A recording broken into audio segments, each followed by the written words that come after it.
Okay, so we'll begin before anything. We'll look at Dixie first and USDT dominance. Okay, uh, one sec. Let's go here and let's go here.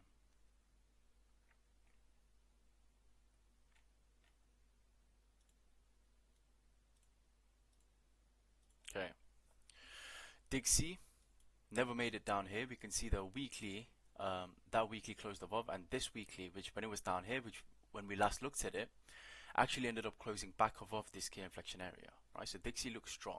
Okay, okay, so it is downtrending technically, right? But this is also uptrending here.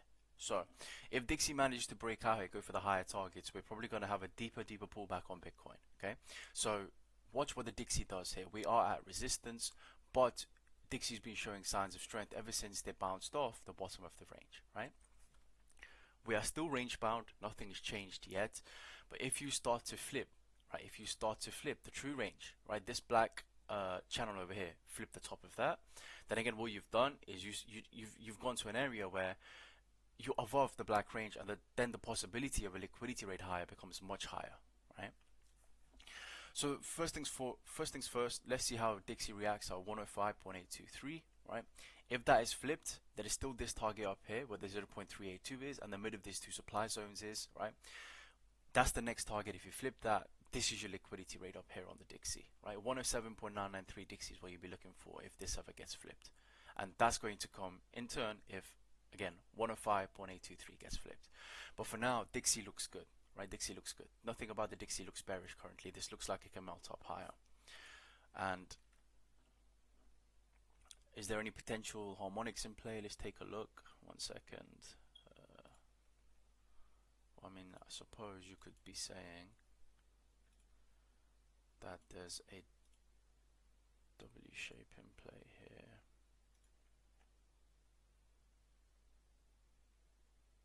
Right, well, I don't know what would prompt Dixie to go back up towards 113, but you know, currently there is a potential harmonic, right? And the reason I say potential, this is not complete until the 886 is tagged. This is not a valid harmonic, right? This is just something that could happen. So I'm not saying for sure Dixie's gonna go to 113, but the option's there, right? The option's there. If it does go there, then there is a reason why it did so. There is a potential bat harmonic that lines up somewhere up here. Again, I'm not saying, you know, we're gonna go to 112. I'm just laying out something that could potentially happen, right? But for now, again, all you need to watch for is how will Dixie react at 105.823. Before you even think about these, obviously, all of these needs to be overcome, right? If this gets overcome, sure, we can go up here. For example, we have a weekly fair value gap here. What about a monthly? I mean, I suppose we are in a monthly fair value gap currently. But there is reasons why Big Dixie can trend higher, right? For example, this weekly fair value gap literally has confluence with, you know, the 618 here, right? 108.72, that becomes another reason why this 108.722 now becomes a really confluential level to get to, right? So again, state of affairs for Dixie, watch for the levels to flip now. That's it, because you're at that stage where you're either going to SFP again and go back down to range lows, or you actually start flipping levels, and this time instead of just raiding the highs, you start consolidating above and then getting the actual impulse up, right? Which you haven't got yet. So that's that on Dixie. USDT dominance bounced off here, higher low here, and it's breaking out this downtrend, right? Currently, or I mean downtrend. I mean these two lines that's been used to support and resistance, breaking out of that currently.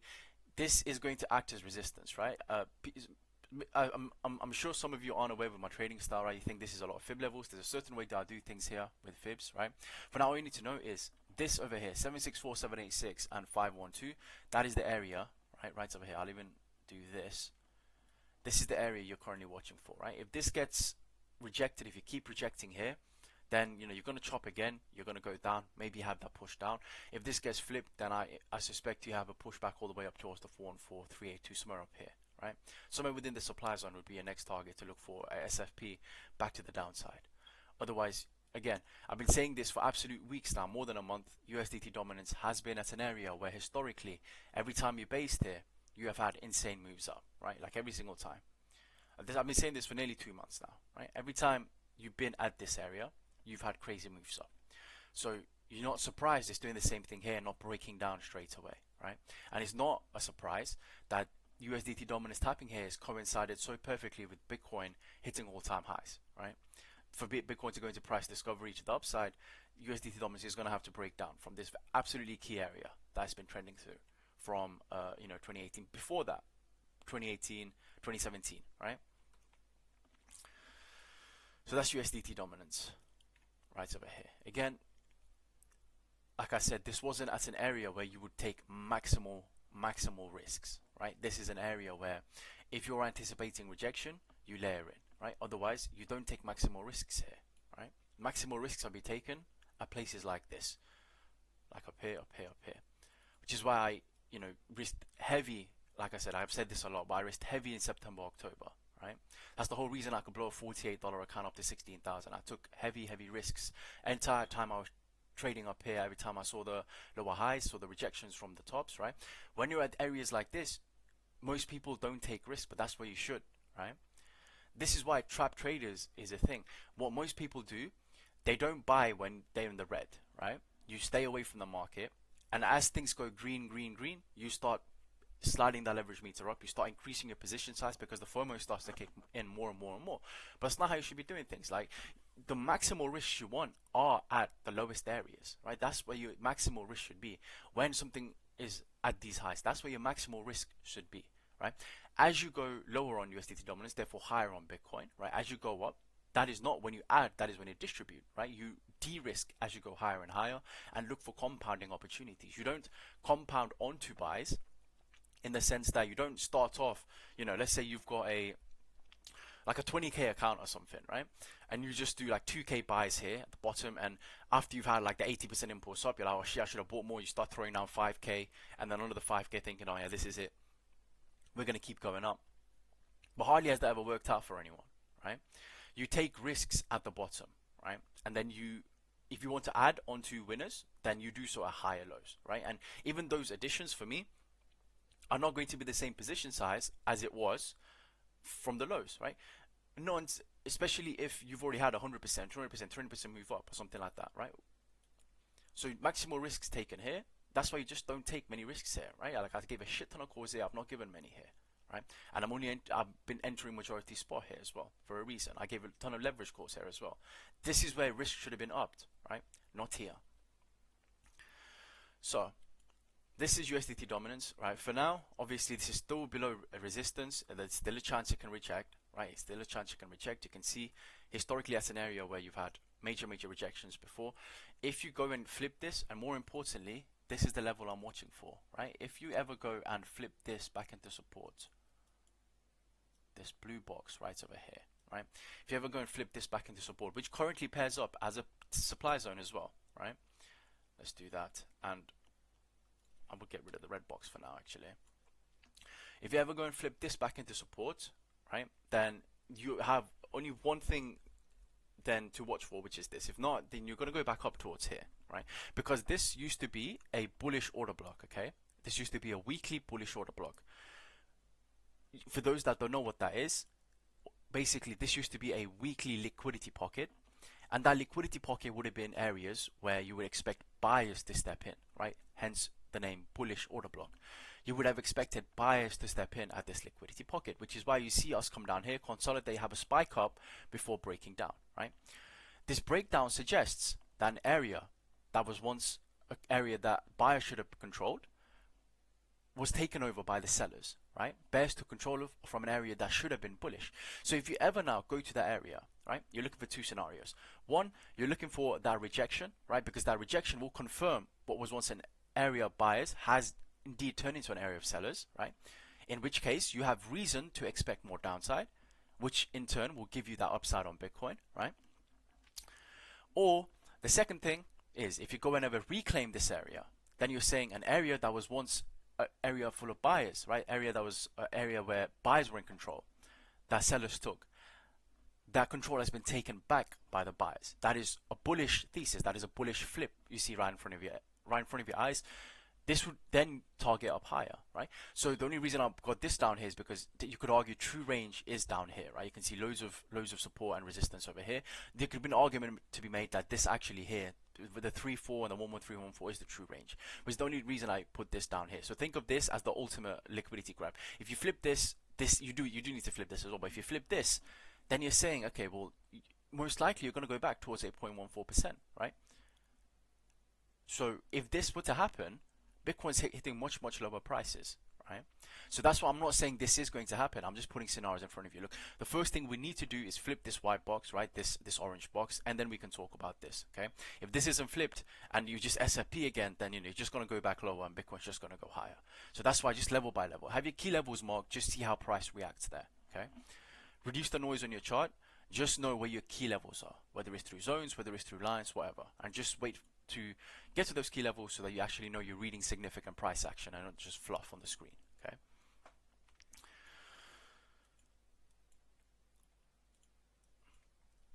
For me personally, I still believe this is just chop. I do think we can have one more push higher, all right? Hence, which is why I did give the calls that I am positioning, right?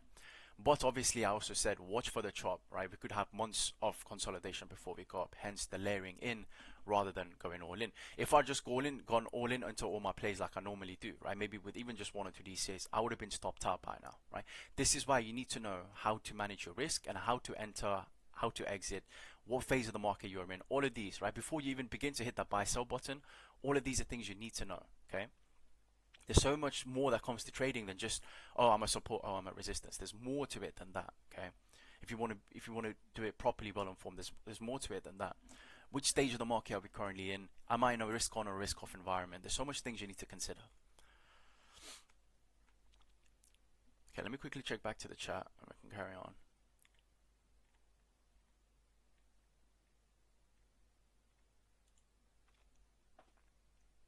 Yeah, that's entirely possible, Richard.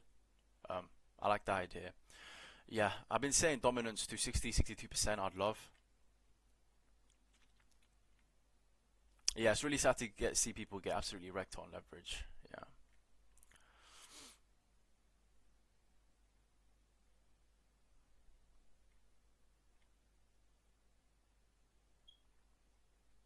No sounds. Is it still no sounds? Make Ave, appreciate you, brother.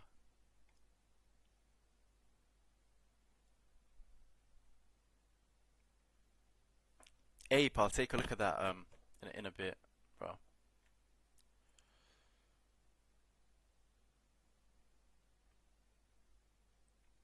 What do you think would be the bottom? Do you mean for USDT dominance? Gucci.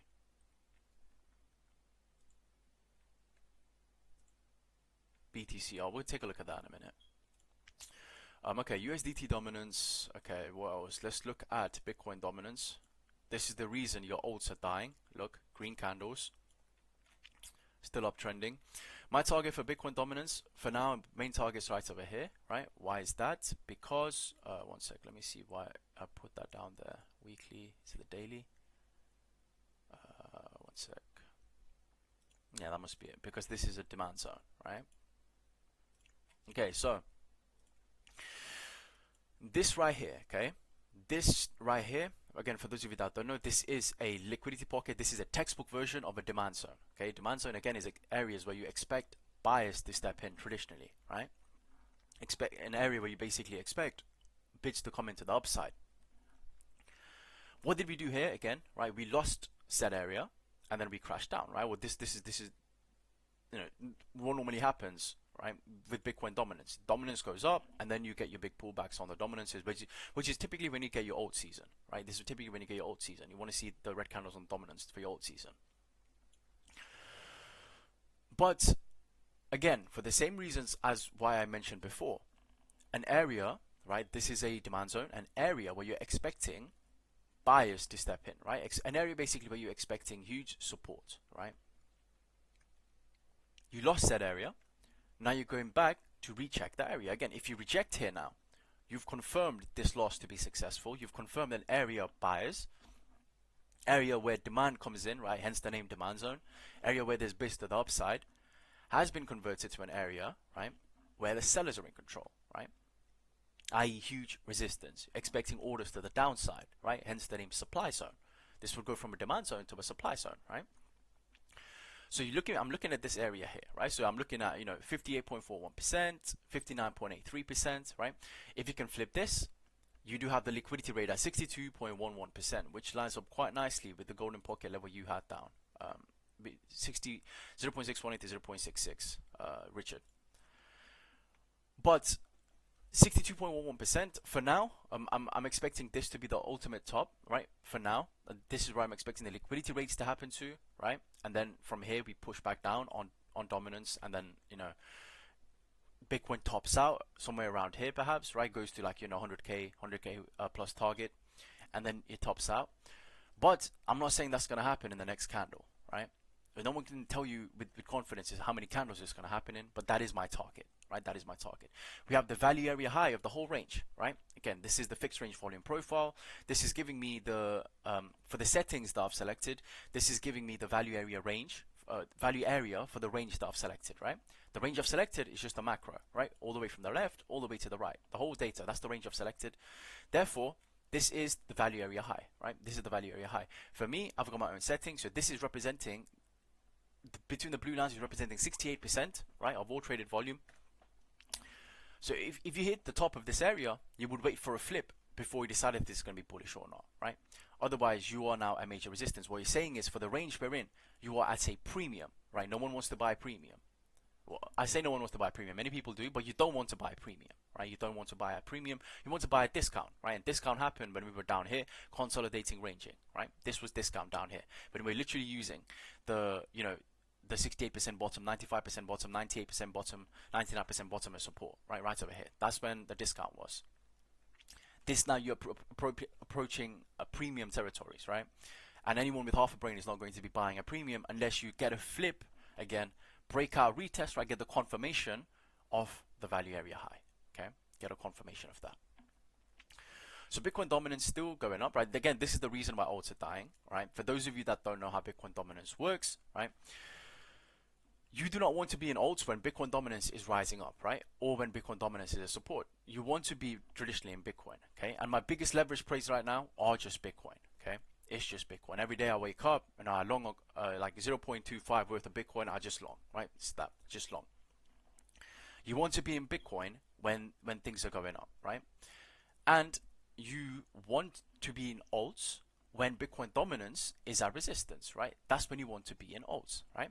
I'm not saying I hit market long at the peak, right? My average long price for my swing is 26k. I've got another one from 38k. Those were, well, the 26k I wasn't in Unity when that call was given, but the 38k was. And currently, all I'm doing mainly is scalping, okay? Scalping, I don't call my scalps. The way I scalp is firstly dynamic, secondly on the lower time frame, right? I've got 1 minute to 5 minute entry models for my scalps, so it's not feasible calling them. But I'm mainly scalping, and then the ones I do call, then I layer in swings, right? Just layer in swings on alts, because many alts, again, are at areas where you do not want to just fade them, okay? If you actually want exposure, you've got no exposure, like I said, you layer in slowly. You just layer in, right? Account for the chop, because I do think, okay, at the end of the day, I do think we have one more push higher. Because at the end of the day, we are consolidating, right? Okay, but we'll talk about Bitcoin in a minute. But on dominance is definitely good for higher, right? Dominance is definitely good for higher. Couple ways that can happen. Either money flows straight into Bitcoin, right? Money flowing straight into Bitcoin would increase Bitcoin's market cap, right? Which would push this up. The second thing this can happen, the second way this can happen, sorry, is if your alts take a collective shit, right? Because if your alts take a collective shit, what you're saying is money's flowing out of alts, right? So even if no new money flows into Bitcoin, the market cap of Bitcoin is still going to be going up compared to the market cap of alts, right? Therefore, dominance is still going to increase. Currently, if you take a look at totals, what do you think is happening, right? Total 2 is down, total 3 is down, others is down the most, right? Others is right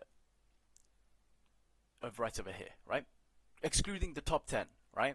This is the market cap of everything excluding the top 10, right? This is showing you also not ready yet, right? Others is taking the biggest shit right here. Look, minus 6%. This is telling you that the most chunk of money that's been taken out, right, has been from altcoins, right? followed by total 3, followed by total 2, followed by total 1. This is literally telling you right now Bitcoin is the strongest, followed by ETH, followed by your major alts, and then followed by your other shit alts. That's not in the top 10, right? That's what this is telling you. So if we go back to Bitcoin dominance, right? How you decide which alts you want to get into is when you see Bitcoin dominance or resistance, you look for alts that have strong Bitcoin pairings, right? Get into those alts. It's as simple as that. Alts that are bottom down the USDT pair, alts that have strong Bitcoin pairings, get into those, right? But alt doesn't need to be bottom down, even if it's in an uptrend. As long as it has strong Bitcoin pairings, that's the alt you rotate into once you hit these major resistance levels, okay? So that's how you decide, okay, well, what do I rotate into? There's a million shitcoins out there, yes. But you want to get into the shitcoins that show strength against Bitcoin. Those are the ones that's likely to continue to outperform, right? So that's Bitcoin dominance.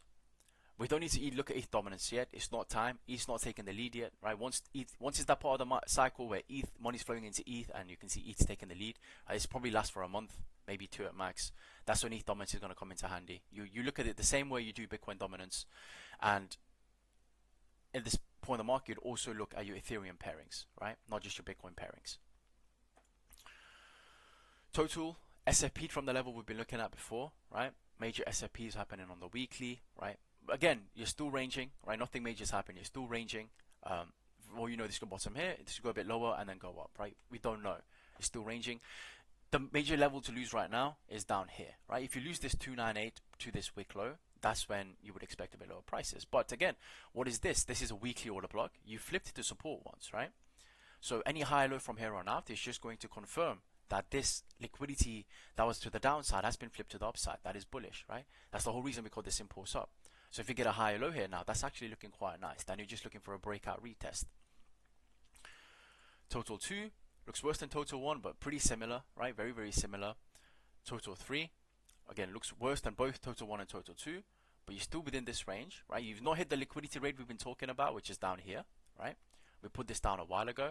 We said, look, there's a liquidity rate down here. There's a demand zone, right? Wicks, external wicks are all here. Actually, no, you hit the top by the looks of things. Yeah, you hit the top, but you didn't get a deep push in, right? So that's still possible on total 3. Others, right, this just looks like shit right now, right? Right now, this just looks like absolute shit. You are at an area which you could consider a bullish demand zone, right? That's where you currently are. So therefore, soon I would expect this to base the support. I don't think you go like, lose this zone or anything like that. But, look, if you now close off this, let's actually do this. I'm going to include the whole zone. If you manage to close off this, right, what you've done is, especially if you get the 50% tag, that's what I'd be looking for. But if even if you get a full fill of this zone, if you then manage to close off, then it's looking good, right? Because you're saying an area of upside has held, strength has come in, buyers are stepping in, right? That's good. That's good. Right now, you're just kind of in the middle of nowhere, right? So either close back above or get that deeper fill on others. That's it. So let me quickly check back to the chat.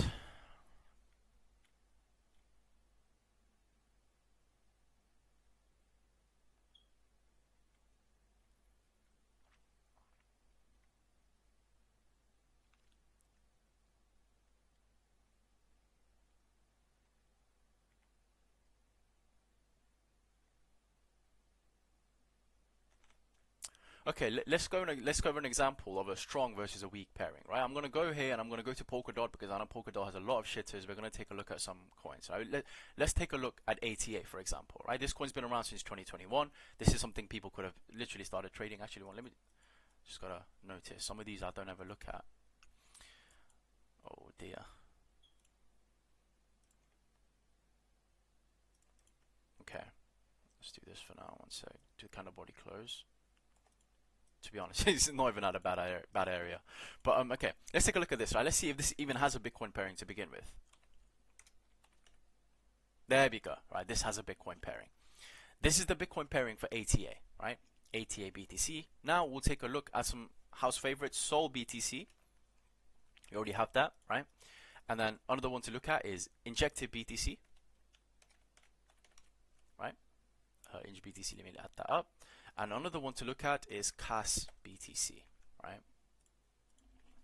First, let's take a look at ATA BTC, right? And to do this, what I'm going to do is I'm going to go here, get off log for once, and then I'm going to go back to master list, and then Polkadot, and then we'll go to ATA right over there. Okay. So this is what ATA looks like, right? We can see here. First thing to ask yourself is, okay, when did Bitcoin bottom out, right? When did Bitcoin bottom out for this market, right? If you take a look at that, we'll know that Bitcoin bottomed out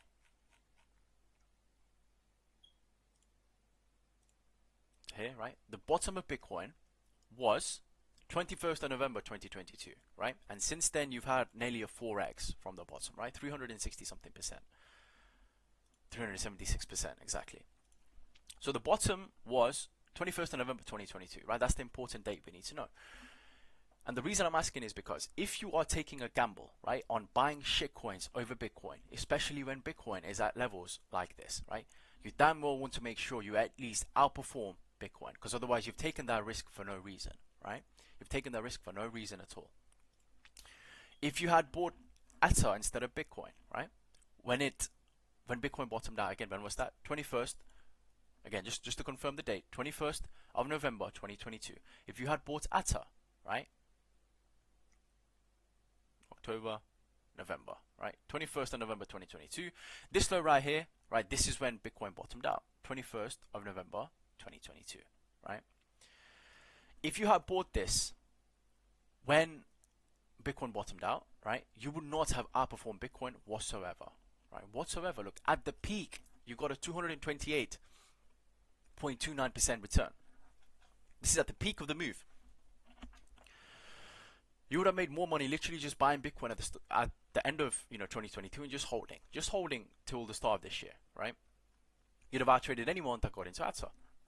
So not only did you take a gamble on a much riskier shitcoin, right? Much riskier shitcoin, but you also underperformed against Bitcoin, right? There was literally no point in you taking this trade to begin with, is what I'm trying to say, right?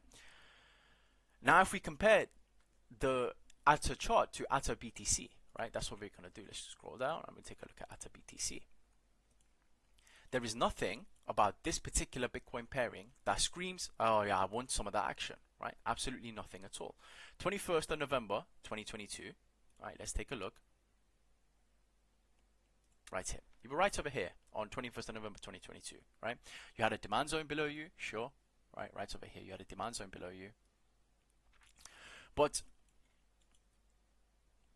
you got a bounce and then you collapsed, right? As soon as you see this collapse on ATA BTC, right? As soon as you see this underperformance, you do not want to be in this asset, right? Even if you had bought, that was your trigger to cut this. As soon as you saw something like this, you got one small bounce, confirmed the lower highs, and then you broke down, right? This is screaming, okay, I don't want to be in ATA right in front of your eyes, right? Even if you were in this, you would have cut it, right? Let's compare this to something, like I said, like Injective, right? This is the Bitcoin pairing for Injective, right? Now, I did have entries on Injective at literally the $1.40 level, right? $1.20 levels on the BTC, on the USDT pairing, right? Because, but that was before I joined Unity, right? The reason for this is, yes, this looked like shit, right? But if you compare this to ATA BTC, did ATA have anything significant going for this whatsoever? No falling wedge to speak of, just lower highs, lower highs, lower highs, right? And all these SFPs to the upside, no volume, everything's dead. Injective against BTC on the other hand, right? When this first happened, right? Let me actually get rid of this retracement. We'll put this one down. One sec.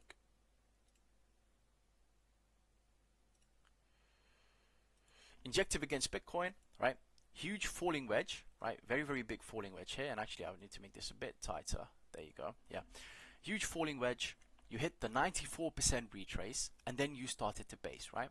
First thing you did, went up, you made a higher low, and then you flipped, and you made a higher low at an area, 764786, right? You made another higher low, and then you kept compressing, making higher highs and higher lows, right? This is what we call an uptrend, right? Higher highs, higher lows. That is an uptrend. The difference, right? The stark contrast in the BTC pairings for Injective and ATA are night and day, right? Absolutely night and day. Whereas this showed weakness once it got down to that area where Bitcoin bottomed out, right? Injective, on the other hand, again, let me find 21st of November 2022, right? Right here.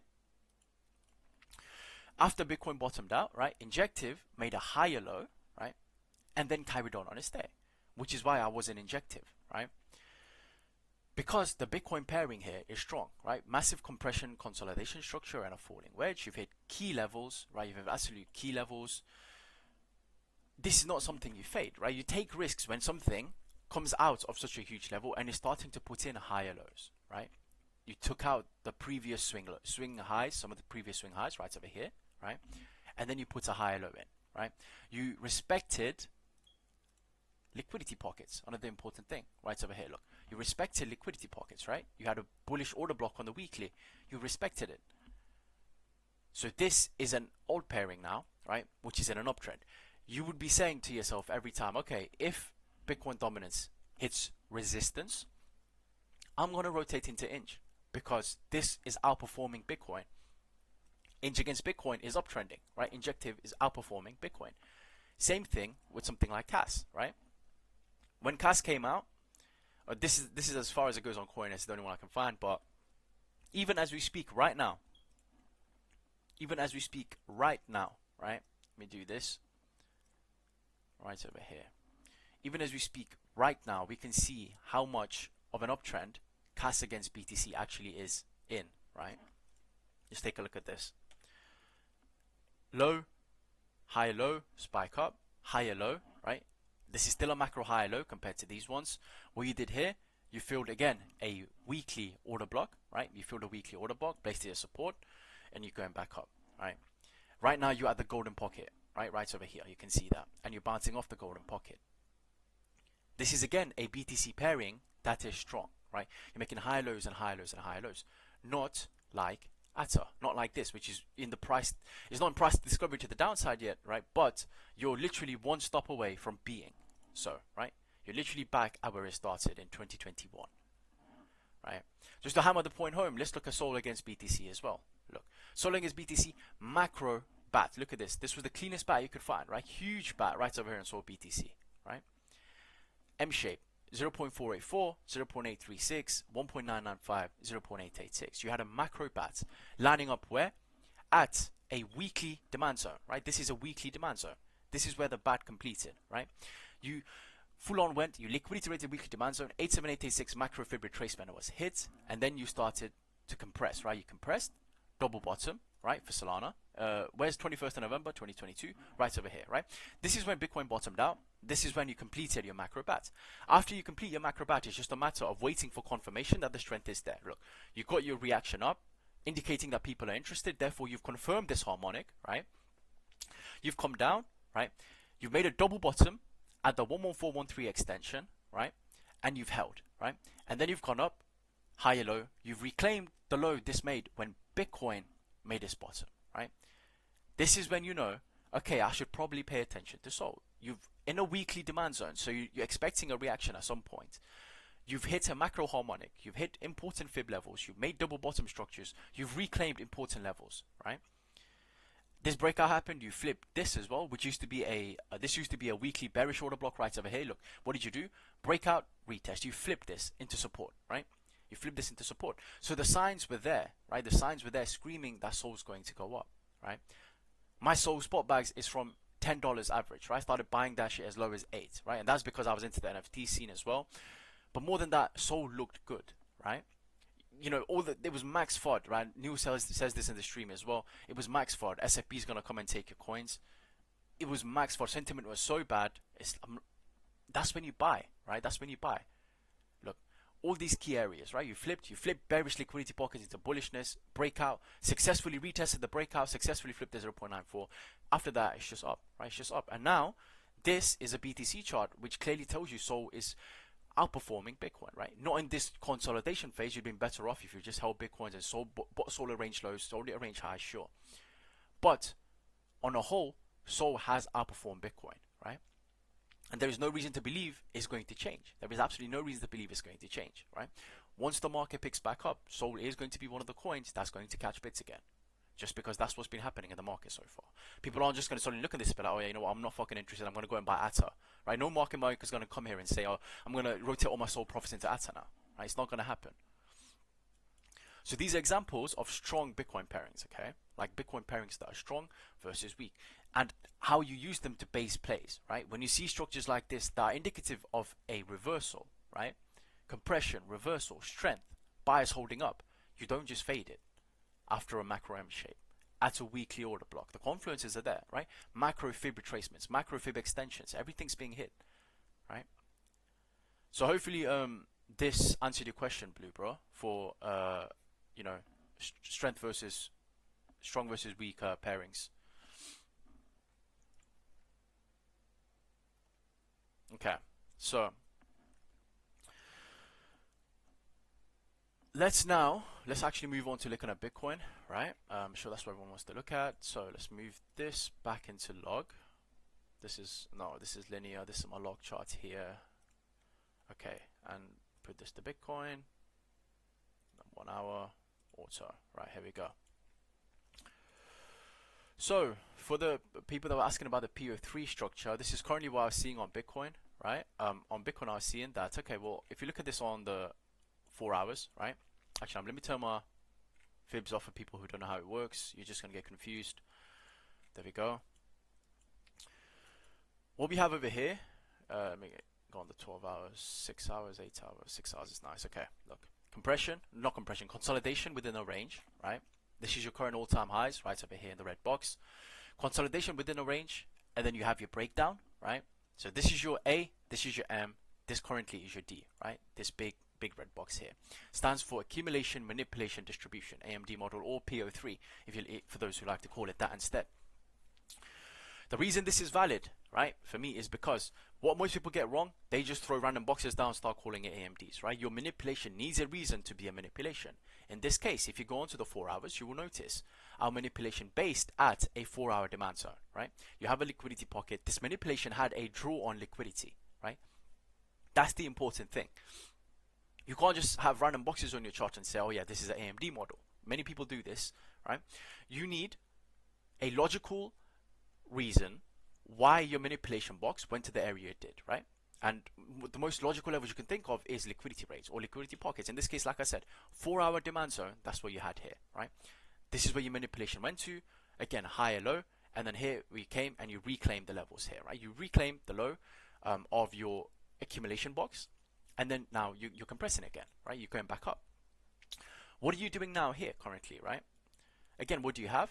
You have a range, right, over here. And you have a form of manipulation. Again, why do I think this is valid manipulation? Because on the 8 hours, you will notice what this is a valid 8-hour order block, right? Right over here. 8-hour liquidity pocket to the upside. You've completely filled this now, right? So if this is lost, this AMD model is completely invalidated, right? I don't care about this blue one anymore, right? I don't care about the blue one anymore. It could go a bit deeper, sure, you could argue you have an 8-hour fair value gap, but I don't work with lower time frame fair value gaps, okay? For me, you know, daily minimum, weekly and above preferred for fair value gaps, right? And let me actually do this, 1 sec, rectangle, and from here to here, this is a fair value gap mid, right? This is as low as I'll anticipate this manipulation box to go, no more than this, okay? So this right here, daily fair value gap mid. After this, nah. If this is lost basically, then you know this AMD model's done for. There's only the big red one left again.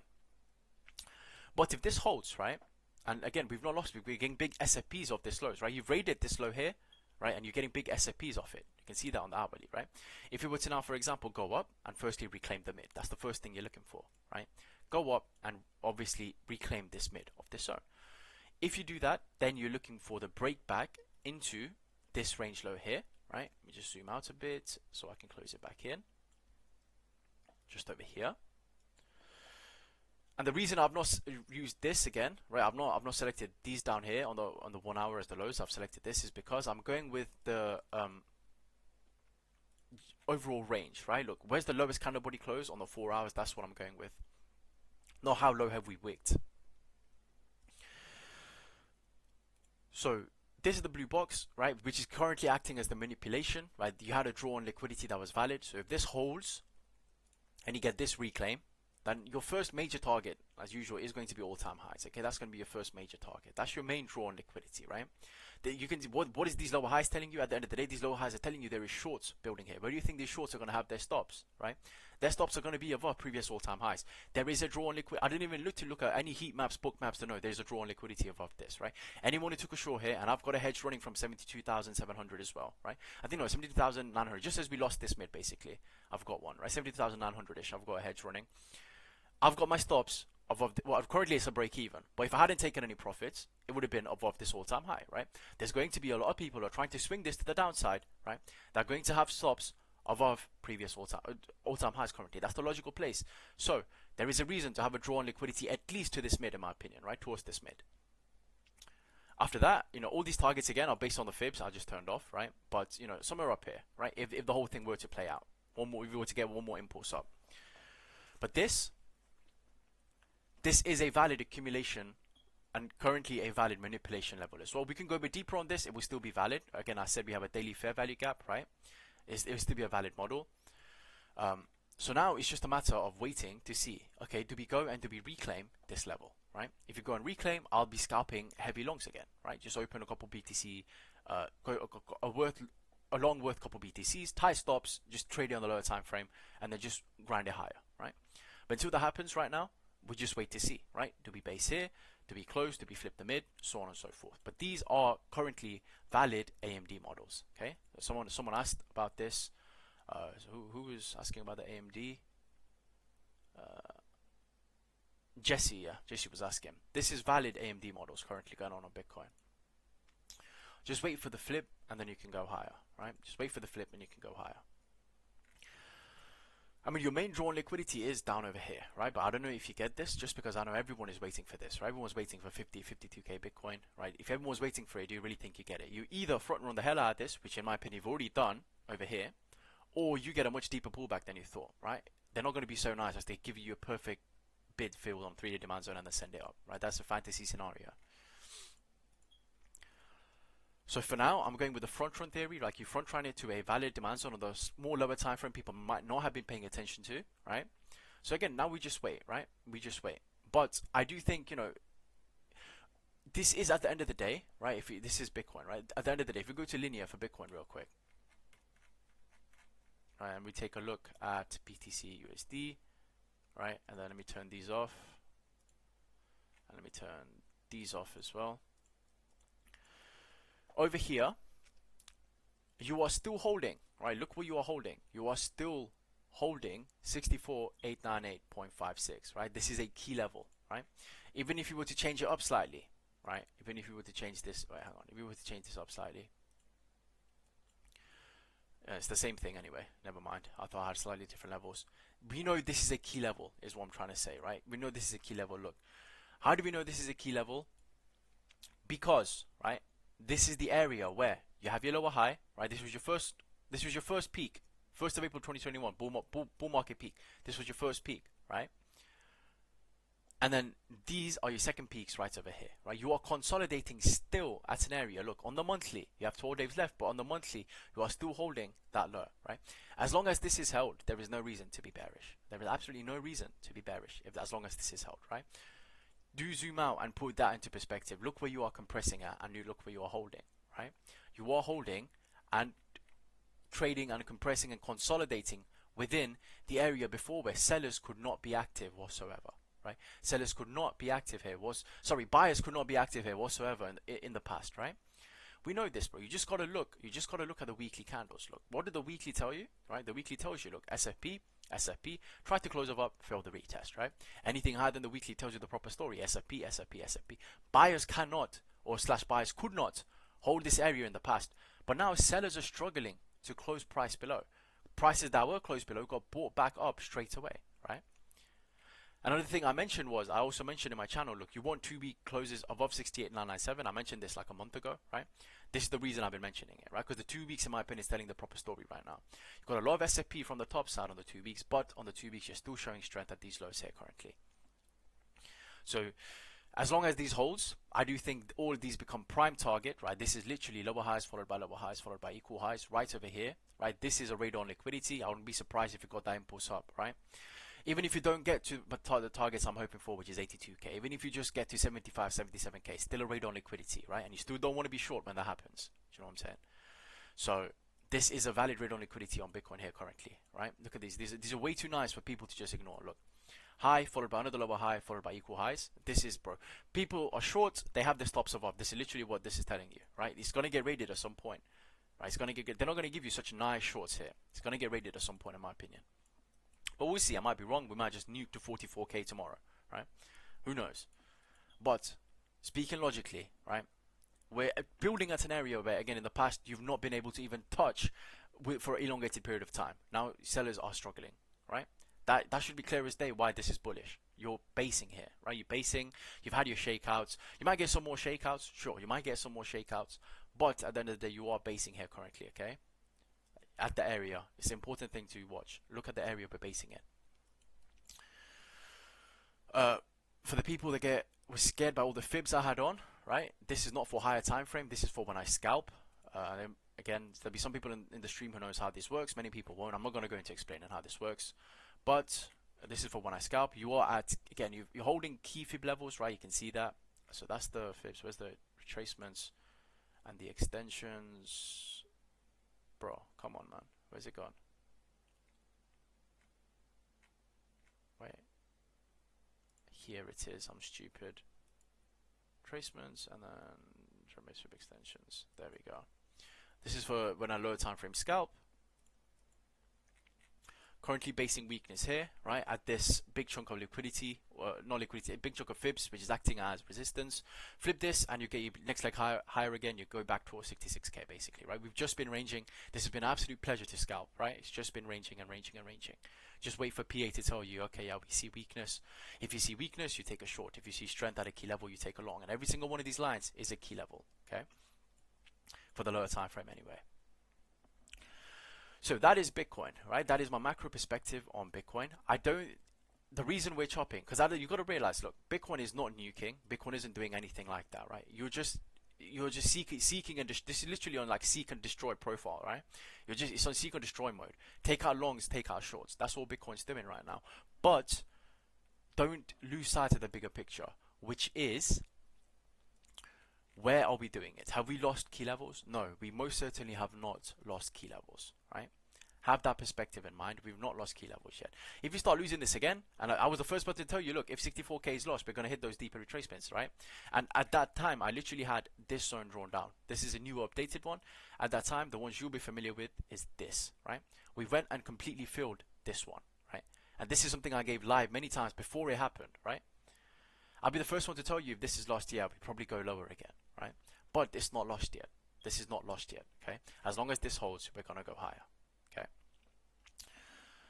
So, that's BTC. Let me quickly check the chat once. Hang on.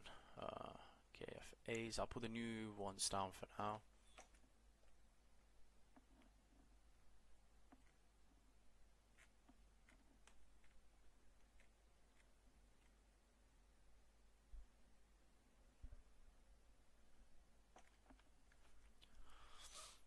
There we go. Okay, so that's BTC. Now let's look at ETH, right? ETH USD, right over here. Again, index. What is ETH doing? Right, look at this. What is this? Same thing as I was just mentioning. This is a weekly bearish order block on Ethereum, right? This is a weekly bearish order block. What we are doing currently is we are trying to flip the mid of the order block into support, right? Look, sellers are trying to push price down, but they haven't had any success yet, right? They haven't had any success yet.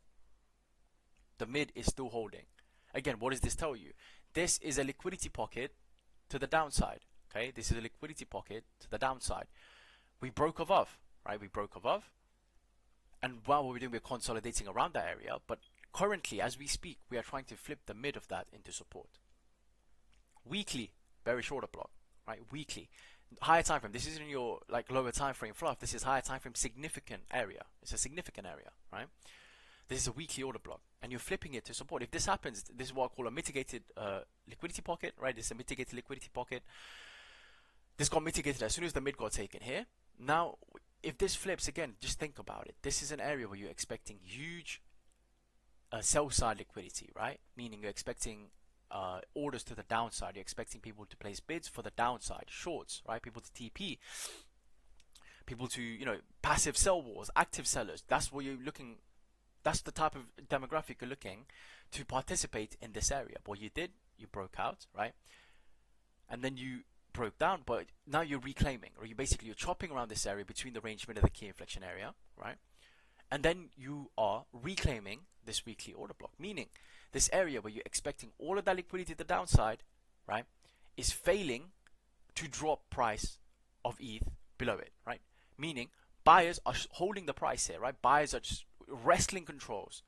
Buyers are wrestling control away from the bears in this zone, right? Again, this is the area we're expecting downside liquidity, but that's not what you're getting right now, is it? You're getting this as support. So if this holds as a support, right, you have reason then to be like, okay, you know what? Even if you go for a lower time frame entry model, like if key levels are held, for example, the mid, right, you have a reason to think I'm going to try and scalp along on ETH, Titara, right? Because we have actually flipped a downside liquidity pocket to support, right? You're expecting a move up if that happens. So ETH is again at a very, very key area where if this is flipped, you have reason to go and take out these highs, right? At the minimum, go and take out these highs, okay? The reason I've drawn it like this is because this, within this box is the area, locally speaking, it's the area where you have not had any candle body closes yet, right? Even on the weekly, you can look candle body close here, candle body close below again, right? And even when you go up here again, no candle body closes. So this is an area where sellers are very clearly active. It's not an order block, right? So let me get rid of that text. It's not an order block, but sellers are active in this area, right? So this is again becomes a prime target, right, for you to go and liquidity rate, right? There's going to be a lot of stops above this area of anyone who's been building shorts here, right? This becomes a target to go and raid, right? Again, I can't give you a time frame on, okay, this raid's going to happen at this time on this day, right? But this is a potential, not potential, this is a liquidity rate that's going to happen at some point, right? These shorts will get stopped out. So again, that's Ethereum. Again, it's at a very, very key level, right? So for me, right, my biggest bags when it comes to altcoin is Ethereum. I've been saying this a lot, right? Because think about the market cycle, it's always Bitcoin first, followed by ETH, followed by high caps, mid caps, low caps at the end of the day, right? If you're positioning fully in shitcoins, if you're positioning fully in low cap holds, right, you're completely phasing out the general cycle of the market that's meant to be Bitcoin first, followed by ETH, followed by the altcoins, right? I still think Bitcoin hasn't put in the cycle top yet, and if that's the case, ETH definitely hasn't put in the cycle top yet. Therefore, I still want bigger bags of BTC and ETH than I do alts, right? Which is why, these levels, they're interesting to me, because if these hold, it's good. Look, even on here, look at the monthly. This is a monthly supply zone. Look what you did here, right? You have gone up, you flipped the monthly supply zone. You tried to break below, you closed off the mid, and then you got this insane reaction up, right? You've been flipping downside liquidity to support. Even on the higher time frame, monthly got flipped. Now you're looking to flip this weekly into support, right? You're looking to flip this weekly. If this weekly flips, you go and take this out, you flip this. It's going to be all-time highs for ETH before you know it, okay? So just keep all of that in mind, right? There's going to be some people who are overly bearish currently. There's going to be some people who are overly bullish. You just need to know, generally speaking, market trend is still to the upside, right? Just look at the weekly. There is nothing bearish happening currently on the weekly, right? The trend is still to the upside. Look at the monthly. There is nothing bearish happening currently on the monthly. The trend is still to the upside, right? You can argue that these wicks, of course, are indicating that, sellers are active. I'm not saying we're not, right? Look, we are at all-time highs, right? But you can't deny the strength that is coming into this area, right? We are consolidating between impulse phases, okay? And if you see any coin where you can take a manageable risk on, you don't skip it at parts like this. I guarantee what most people do, they won't touch the market. But as soon as you see Bitcoin break out, go towards 80k, everyone's giving you a 200k prediction Bitcoins, and everyone starts piling on. Once Bitcoin's at 77k, 80k, 90k, right? You do not want to enter there. I will not be in any positions once we get up there. I'll be distributing to all of you if you buy there, okay? Heads up. That's not how you trade, right? That's why trap traders are a thing, because that's just how psychology works, right? You don't want to buy something when it's in the red. What if it goes lower, right? What if it goes lower? That's fear. You don't want to buy there. But once those green standards start coming in, oh shit, I'm missing out on an opportunity here. Let me just buy in case it goes higher, right? That's psychology. That is something you need to learn to combat and manage yourself, right? No one can teach you that. That's something you need to be aware of. That's the first step, identifying it. After you identify, you need to work on steps to make sure you've got it under control, right? Don't care how it's done, just get it done. So that's Bitcoin and that's Ethereum, right? That's Bitcoin and that's Ethereum. So Let me go over some calls I made. All of these are still valid, right? Things like Mubi, for example, right? Bitcoin layer 2 actually lost the FEG for now, so I would stop, okay, stop layering in for now until this is reclaimed, okay? So I did my last layer in when we hit the lows. So if we close below and we see weakness, I go up here and I see lower highs being started formed again, right? I will take some off, and if we get flipped again, I will add some back on again, right? That's how you manage your positions without taking an L, okay? But for now, I will stop layering in for this, right? This is the zone within which I was willing to layer in. We're below that zone for now. I'm not going to layer in, okay? I said no hard stops for me. I'm not closing this yet because I am still, this is a spot bag, okay? For me, spot bags aren't, okay, as soon as this level is lost, I'm going to close it. No, with spot bags, I'm willing to hold them, okay? Through the chop period, which is why I will stop layering in and risking more capital on this, right? My average currently is just below the mid of this fair value gap, somewhere around here, right? I'll check and I'll update this properly in my channel later. It's going to be somewhere around here.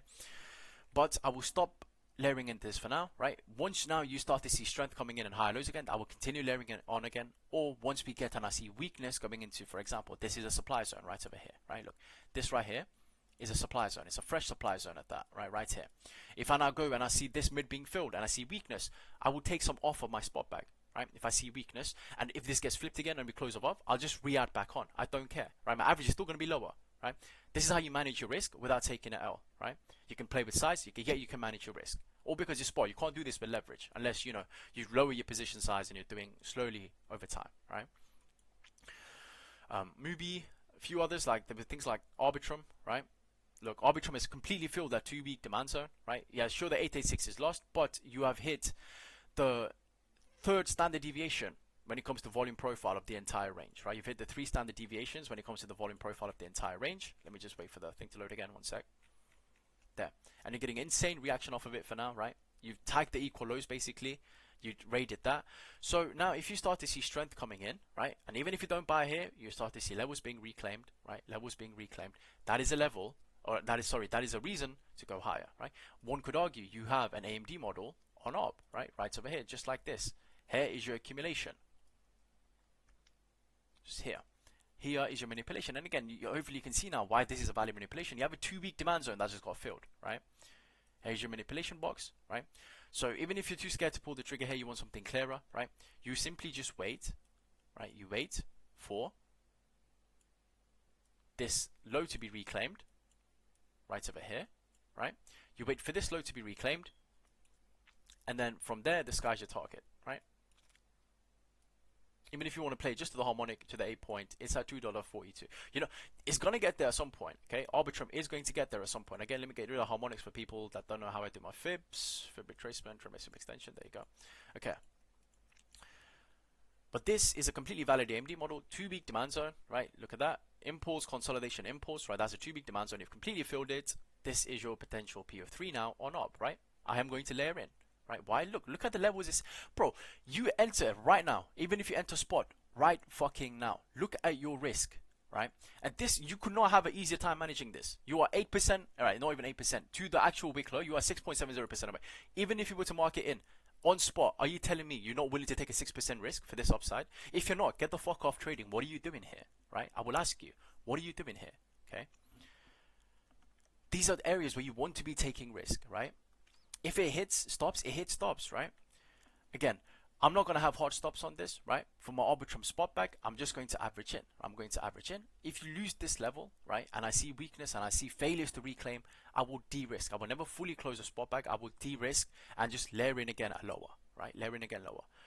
But just note where you are, okay? Just note where you are on the chart. Just note where you are on the chart. Sentiments at an all-time fear, let's say sentiments at an all-time low, fear is at an all-time high. I would not be surprised if BTC catches bids sometime soon, okay? I would not be surprised. I will say on stream right now, I would not be surprised, okay? That is the whole reason I'm telling you guys to have exposure, okay? Even though it goes against what you want to do, have some exposure. Look, I'm not saying go pull your entire bag down, okay? Have an exposure that you're comfortable with, that you can manage your risk on, but have exposure. Look where you are. How many times are you going to look at the ARB chart and you can say, I picked up ARB at 75 cents, right? You're not going to have many opportunities to say that, right? You're not going to get many opportunities to say that. Just look where we are, right? So have exposure, manage your risk. Don't listen to everyone just doom posting all the time, right? these are areas where you do want to have exposure, right? Because it's so easy to, even if not for all the macro narratives that's going on, even if not all for all of that, right? Simply for the fact that, look, you can manage your risk. Stops are 6% away, okay? 6%. Stops are 6% away. 6% on spot is nothing. That's basically break even, okay? Let me check back on chat.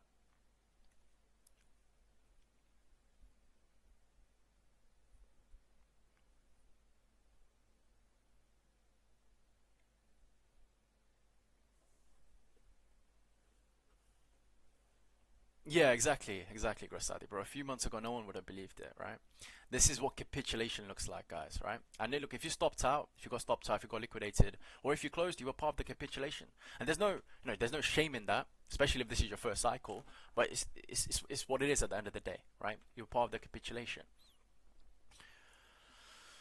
Okay, so that's Arbitrum, right? I can update these as it goes. So I called a few others, something like, things like Say, things like this and that. I'll update them. One thing I do want to touch on, guys, right? I do have positions in minor stocks. I think they look fucking amazing, okay? MicroStrategy, right? Looks amazing. Riot looks absolutely amazing, right? Coinbase looks amazing, right? This I don't need to mention. Just look where it is, right? Wolf, this is something I already mentioned in chat, right? Last time I mentioned it, it was at $2. It's a $4.39 currently. You've already doubled your money if you took this, right? I gave this in a stream that Gasadi was doing. I think it was like a week or two ago. Okay, I gave this in my Twitter as well. It's already 2x since then. Okay, this looks amazing. Wolf looks amazing. Look, especially if you flip this, like if you haven't entered it, if you flip this, right, you get the flip. This looks absolutely amazing. Okay. ClearSpark, right? I gave a banger call on this somewhere before I joined AR, right? We got this 593%. Look, you're breaking out, right? Look, BTC might be down, but look what the minor stocks are doing. They're absolutely bullish, right? 8% up, ClearSpark today, please. So if you get a retest of, let's say the 470.97, anything like this, these are areas where you can manage your risk, right? You can manage your risk very, very easily. Astig, another one, right? Look shit until you realize, look where it is. Right? Just look where it is. If you ever reclaim these range lows, right? You're looking at from $3.99, right? From $4 to $8. You're looking at a 2x super quick, right? Super quick. There's not much resistance in the way. After that, if you hit the top of the range, right? You're looking at a 3x right here. You flip that, right? This is your liquidity rate area here. If you ever flip this zone back into support, right? Between, let's say, $18.79 and $14, you flip this zone back into support, this is going to fly to $40, okay? You're looking at potential 10x on a stock right in front of you. And if you are, like, if you have the same thesis as me where you think by the end of the 2020s, right, you could potentially see Bitcoin at 200k plus, right, then there is no reason for you to not think these can hit $40 at some point in the future, okay? Mara, another one, it looks really, really good, right? The structure speaks for itself. Golden pocket consolidation, right? Flipping previous resistance into support. Again, look, weekly bearish order block. Flip the support, right? Flip into support. Even if you look at this again as a range play, range highs are $31. That's a nice move up, right? Hut, just look at the consolidation, right? What can I say? Just look at this. It looks so good. Look. All of these look absolutely amazing, right? Hive, reclaim this again. If you reclaim this mid, you're good, right? Hive, can for this. 1 second. I think I gave this one on log.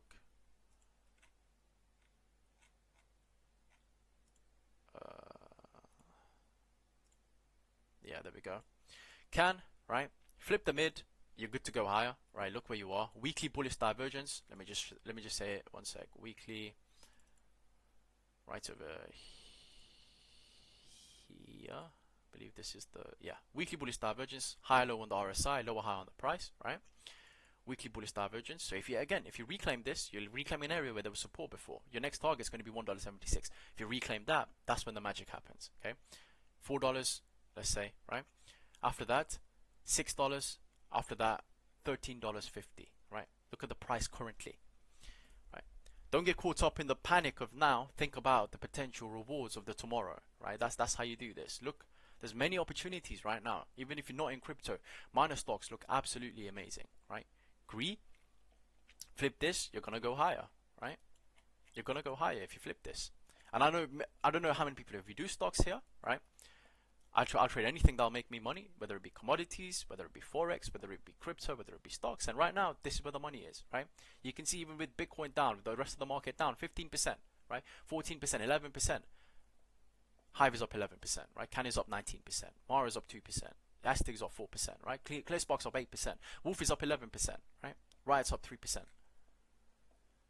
Ebon, this one I haven't charted yet. I will do so, but let me see. Here's your supply zone that had formed.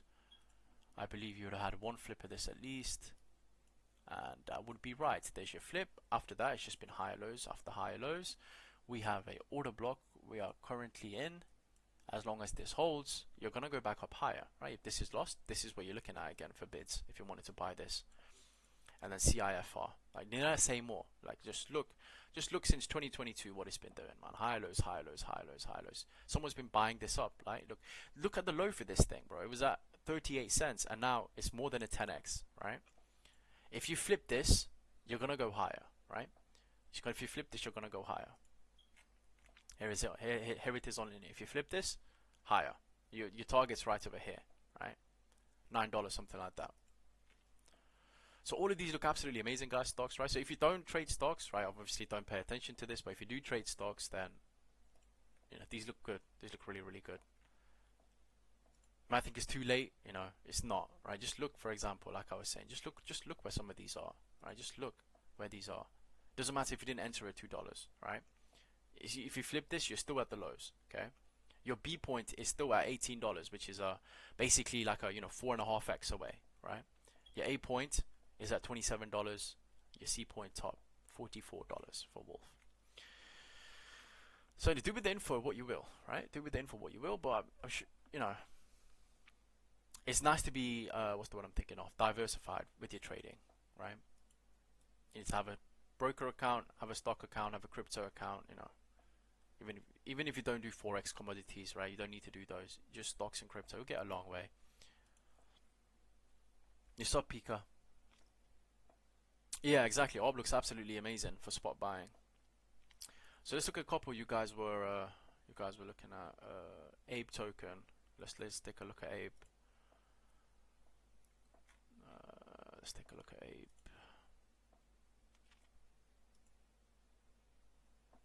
Oh, cute spider. Where's master list? Has Ape made new lows yet? That's the question, isn't it? If it's still holding $1, bro, someone is buying this. Okay, no. There we go. New lows on Ape. It's technically currently price discovery to the downside, okay? I would not be hitting buy right now. The reason I say this because this is not like ARB where you see a clear low. you see the clear low, you've lost it, okay? But that being said, look, if you ever get the reclaim, right, doesn't matter how low this shit goes, if you ever get the reclaim of this area, that is when you bid. Because again, opening price, major support, you know, deviate, stop out anyone, and then boom, that's where you buy. So I'd just set an alert for $1, right? If you see a reclaim happening, just get some. It's as simple as that. For Ape, nothing else needs to be said. I wouldn't buy this right now, okay? The reason I'm saying this, look, there is now no logical reason why anyone should be hitting the buy button. All right, look to the left. The logical area to hit the buy button was a $1, which is why you got the reactions that you did. At the area it's in right now, look to the left. Okay, there's nothing. There's nothing. It's not a logical place to hit the buy button anymore. No way you can manage your risk. So either wait for the reclaim or wait for a new range to be formed, and then you'll have a play on your hands.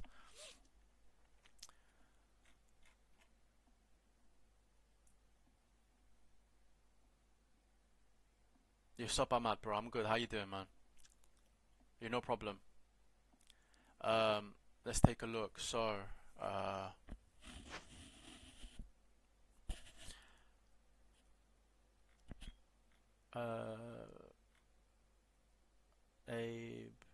would you consider alts heavily related to ETH, BTC in this cycle, or the ENS, for example? Oh, that's a good question, actually.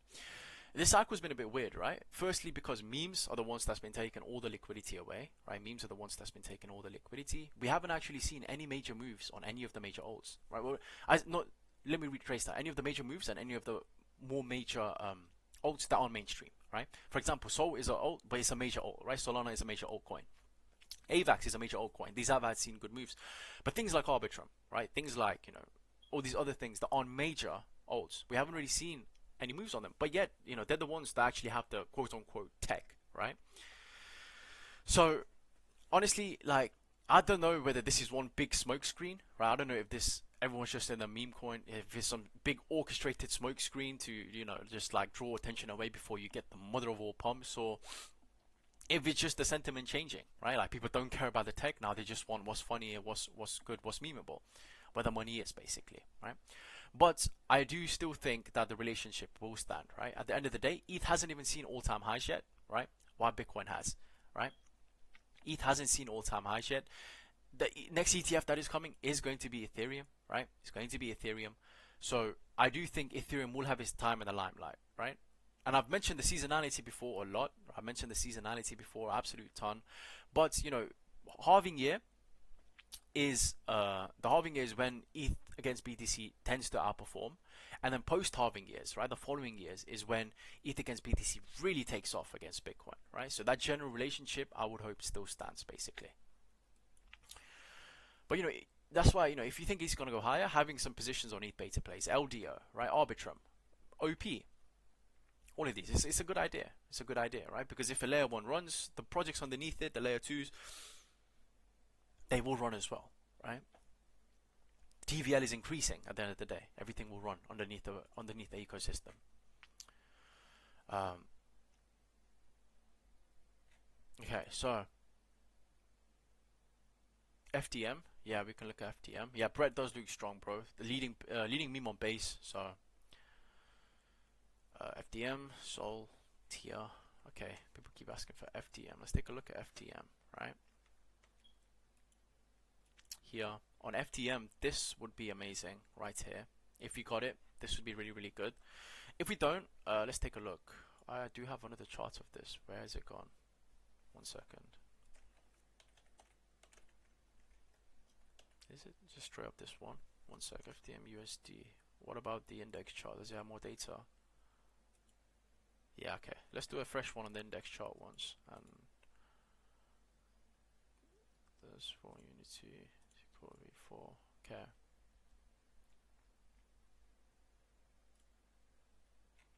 I'm gonna take a look at this on log. Put everything into perspective, right? So first things first. Let's just quickly take a look where you're currently going. You've lost the 236. Now you've lost the 236 on log. You're currently heading to the 272298 zone, which again has been supports in the past. Like you can see, some bounce, bounce, bounce, rejection, bounce, bounce, rejection, right? Rejection, bounce. This has been support in the past. This I would also consider. The point to consider is if you go on the high enough time frame, this is a liquidity pocket to the downside on the monthly. Look over here, okay? This is a monthly supply zone on Phantom, right? This is a monthly supply zone, okay? Impulse, consolidation, impulse back down. This is a monthly supply zone. Again, look what you're doing. You mitigated it in this candle. You had an impulse up. Now you're trying to flip. If this mid holds, right? Again, same as ETH. Look where you're bouncing off of. Exactly the mid, right? If this holds, you're gonna go higher, okay? And the reason I'm saying that is because what you've done is converted monthly, an area where in the monthly it was liquidity to the downside. You've converted that to an area where buyers are in control now, i.e., they're going to find liquidity to the upside, right? You can think of this another way. There is not enough supply, right? If this holds, what you're saying is there is not enough supply from the sellers, right? The sellers aren't managing to throw enough supply onto the market, right, to overpower the demand, right? The demand from the buyers is overpowering, is absorbing rather, all the supply from the sellers. That's what you'd be saying if this holds, right? If this mid holds, let's say you go to 272, you bounce, make a high low at the mid, that is bullish, right? I would just layer into FTM there. What other things have you done, right? On the daily, I would argue this right here, right, is a demand zone. That's what you've also hit. So you've hit a fresh liquidity pocket to the upside as well. You've hit a daily demand zone, right over there. But the more important thing is you are holding the mid of this monthly supply zone, okay? You're holding the mid currently. If this holds, you're going to go higher, right? You're going to go higher if this holds. Now, let's see if we see any harmonics on this, right? And for a minute, let's go on to linear. and we'll take a look at linear fibs as well. So this is your low, this is your high, right? So this is linear. So on the linear, you're coming back down towards the 87886. So you can go slightly lower, right, and still be within that monthly supply zone I was just talking about. So you have reason why, you know, coming down here basically, right? Look, golden pocket rejection 61866, and now you've lost the 764786. You're hitting the deep retracements basically, right? You're coming back down to the linear 87886 right over here, which again does pair up very, very nicely as, if I'd be taking it like this, as a demand zone, right? This is a weekly demand zone that has not yet been filled. It's a textbook demand zone. So this is FTM, right? Anywhere down here, good to take a bid, right? Just layer in, just layer in. If you wanted to layer in spot right now, I wouldn't blame you, right? Sure, like, you know, you wouldn't be getting the most precise entries whatsoever, but that's not what you're looking for on spot anyway, right? Look where you are. Go down as low. So the monthly supply zone for me, I'm not going to count the wicks. So if we don't count the wicks, just the candle body closes, then the monthly supply zone is 4228, right? So let's say 4228. So somewhere between the 87 and the 886 basically, right? So this down here would basically act as a liquidity rate, or if you were to include the wicks, it would just act as a liquidity rate towards the bottom of this, right? Shake people out. If you get the reclaim, bouncing off a key area, that is where you enter, right? And that's what, again, you would hold trend, right? You would be holding the trend, high lows and higher highs. You'd be holding the trend. Anywhere down here you bounce, you'll be holding the trend, and then you're good to go higher, basically, right? So now let's see if we actually have a valid harmonic anywhere here. This is a 6-3 to the candle body close is a 492. I hate that.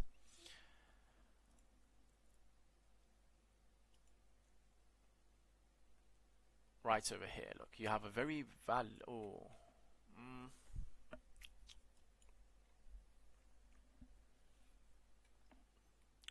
maybe not.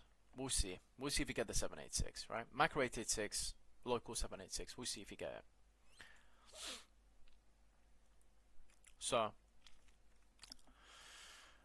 that is FTM, right? Your general area, you're literally approaching it. Slash, you're already at it. If if you want spot, there is nothing wrong with layering in here for FTM. Okay, there is nothing wrong with layering in here for FTM. Layer in, and if you want to tide stops, if you lose this low, just close it. If you lose these lows, just close it, right? Just close it. You had under the demand zone here before, which is why you got this wick to begin with, right? If you take a look at this, this was your previous demand zone. You filled the mid, and then you went higher. This demand zone is no longer valid. It's been mitigated. More than half has been taken. This is your new demand zone that's not been taken yet, right? Right over here. So you are at an area, just bear in mind, if you take the monthly into consideration, you are at an area where this is a logical place to layer in, okay? I will be doing so on spot. I'll layer in some spot, maybe open a swing, okay? Because at the end of the day, you're broken out. Anything up here, you're flipping previous resistance into support, right? That is a reason for you to break up higher. So FTM looks good. You've got my approval if you want to layer in. Like, you're beginning right now. If you want to layer in right now, go for it. But don't go all in, okay? Like, I've already said this. I've said this in my channels. Don't go all in. I'm layering in, okay? I'm layering in. I got a huge stash, just deploying steadily, right? Like I said, you need to know when to take the risks, when to cut back on the risks. This is an area where you take risks, but you take managed risk, right? Because you realize that the chop could still be dire, right? You could realize you could still have a month of chop if you wanted to, right? Just seasonality wise. Let's take a look.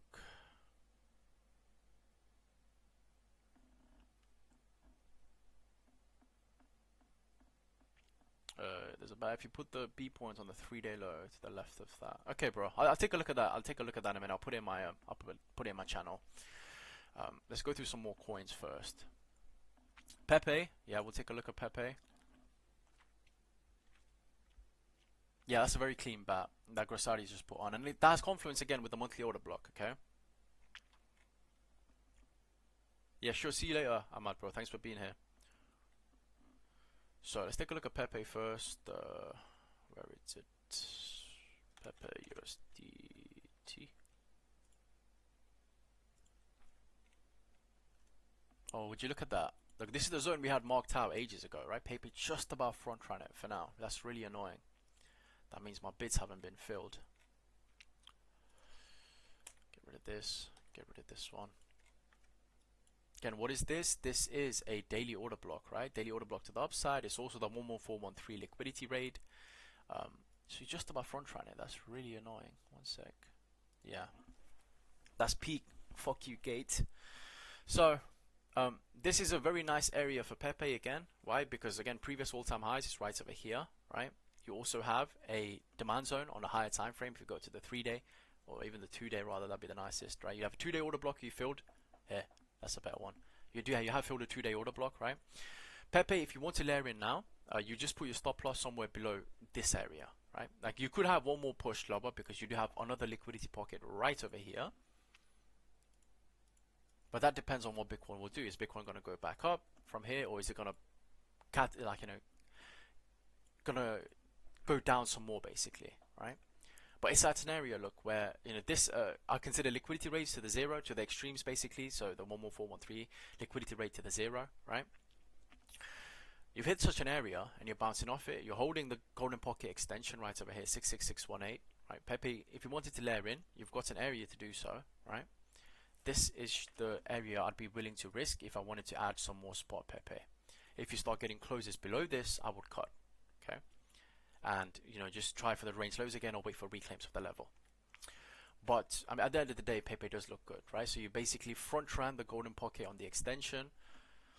And actually, let me just try something. 1 second. If I get rid of all these, so again, for people who aren't used to how I do my fibs,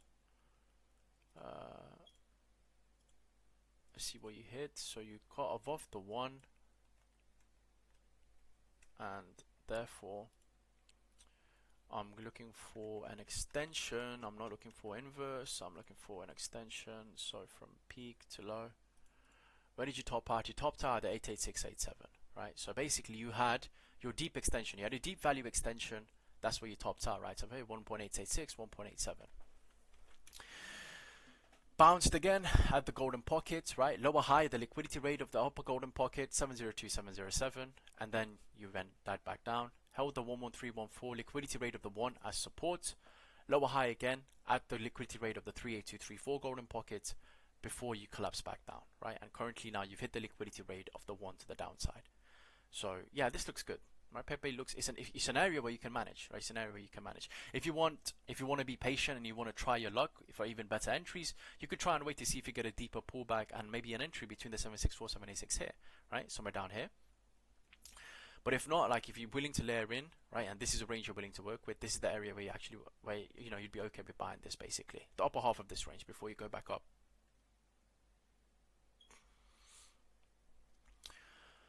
So yeah, that's Pepe. I'm basically I'm all out Pepe, guys, right? So we entered pretty much at the lows. I was out by the time the big move up happened. So I should have re-entered, but I wasn't paying attention to this, right?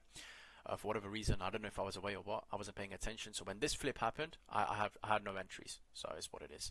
So now if you get a clean flip, I might enter again because Pepe is one of those leading memes, right? So we can definitely perform even better in a full-on euphoria environment, right? Which you haven't properly seen yet.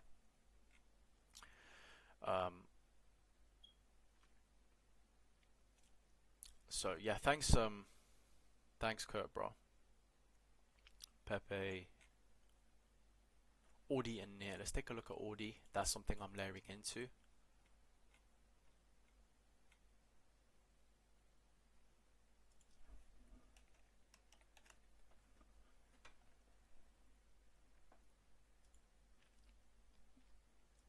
It's just gonna be a yeah, there we go. Audi still within this area, right? Look, Audi hasn't actually had that bad of a dump, in my opinion. Look, you're holding the range lows, you're holding these lows basically, right? What you've done is this right here, right? This is your draw on liquidity, right? Why am I saying this? Look, lower higher lows, higher lows, higher lows. These wicks here, this entire series of wicks, right, all the way to up here. For now, I would say this is your radar on liquidity, right? Because all these wicks are telling you that people have been longing in this, so this could be very well to stop out anyone that was long from here. You might not even get the full liquidity rate, but you are at range lows and you've hit the liquidity rate areas, right? If you close above the 618 now, 38.34, you have a reason to be in Audi, okay? That's the whole point. The reason I said I'm layering into Audi. You have a reason to be in this. You can go higher. Your first target, supply zone, right over here, right? Look, it used to be a bullish order block on the daily. It's now converted into a supply zone, right? What was once an area of support has actually turned into an area of resistance. This right here is a modified supply zone, right? Right over here. So that's your first target. If you flip that, right?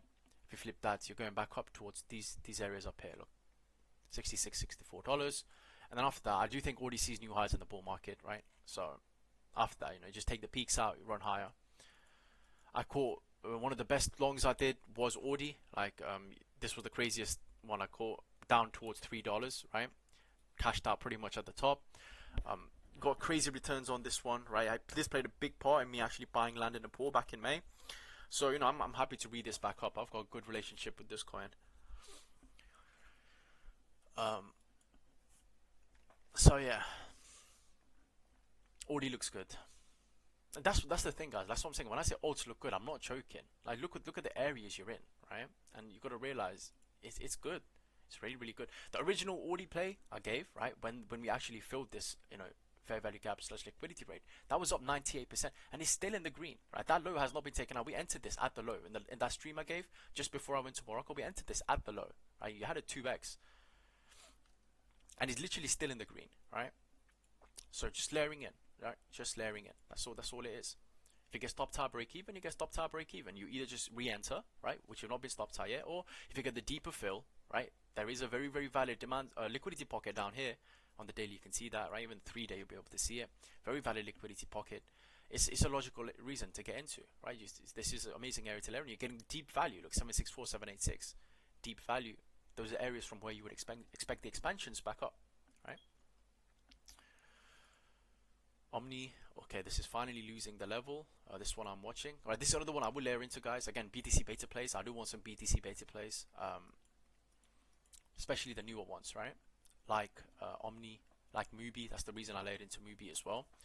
Omni, looking for a reclaim of this level, right? The reason I didn't give this, I should have I was going to give this, but I didn't enter this because I entered Mubi instead. I didn't want to overexpose either to a particular narrative, which is why I didn't call Omni, right? But Omni did have a nice reaction off this, right? I was looking at this literally at this level. I was like, I'll show you for the 764. Got a 36% reaction before dying. I'm glad it's dying because I did not want this to leave without me. So, you know, at the reclaim, that's what I'm getting in, basically. And then if we take a look at what type of structure is forming here, bullish divergence currently undergoing, right? So it's just going to be a matter of, like, let's wait for that reclaim. If that reclaim comes, you'll have such a low risk entry, right? Just watch this level. When the reclaim comes, you'll know when to enter. Let's take a look. Iron Hands mentioned this one before as well. Merlin, right? I'm not in this. I'm just waiting for a reclaim of these range lows. 0.4 basically. Reclaim this, I will enter a position. Let's take a look, right? Let's go to 2 core V4. There's a few coins I want to take a look at. Okay, so firstly, OP. Look where OP is. Very, very big demand zone. Okay, OP is at an amazing demand zone. Not a bad place to layer in, bro. The trend speaks for itself. Take a look at this and tell me you're bearish, man. Look. This is not where you get scared. This is where you start frothing from your mouth like a rabies victim because you realize the opportunity you've been handed. Okay. Look at it. Just look at it. This is an amazing opportunity. If you lose this, just cut it. Right? Risk is so easily managed. Okay, that's what I'm trying to say. Risk is really, really easily managed. Yeah, sure, bro. Enjoy your vacation, man. Ryu. But yeah, Audi at a very, very important weekly demand zone, right? Again, not a bad place to layer in, guys. I probably will once this stream ends. Okay. So that's OP. There's a few others. Let's look at Cosmos. Injective. We've not hit our stops yet from our entry, but you know, again, back down at this key level. If you go a bit lower, it's what it is, right? Down here, 16.69 would be an amazing entry, right? Somewhere around this. 15.72. These are areas we had marked from history, right? So just waiting for that. Your range lows again, right? I'm surprised they did not stop out this. So you could just be putting in another wick to form a series of liquidity outliers to have a radar in the future. We don't know. We'll see how it develops. Yeah, at the end of the day, candle is yet to close, right? Look at the daily. But